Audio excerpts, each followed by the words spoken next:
Mariam nak angkasawan warna apa? Hmm? Angkasawan warna apa? Warna pink. Warna pink. Kita ambil warna pink.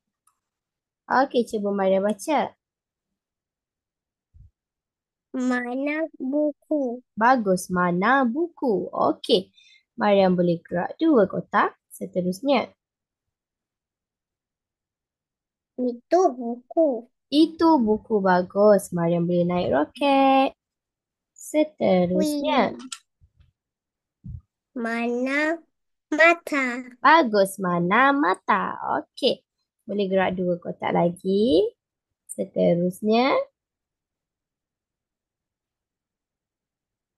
Itu mata. Itu mata bagus. Okey, boleh gerak dua kotak lagi. Seterusnya. Mana mimi? Bagus. Mana Mimi? Bagus. Boleh gerak dua kotak lagi. Sekejap ya, Mariam.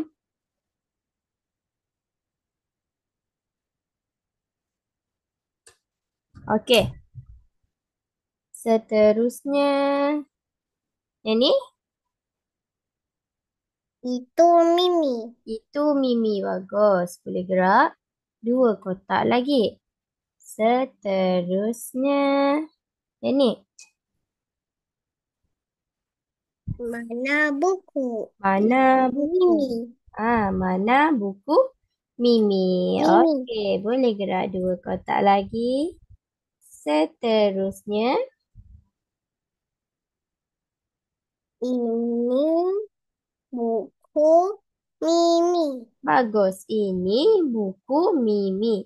Okey, boleh naik roket. Bagus, Mariam. Seterusnya. Yeay. Tak tak. Okey, seterusnya.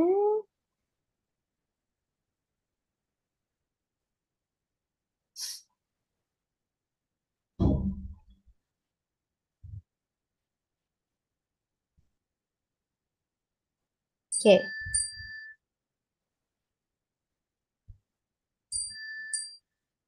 Itu buku Nani.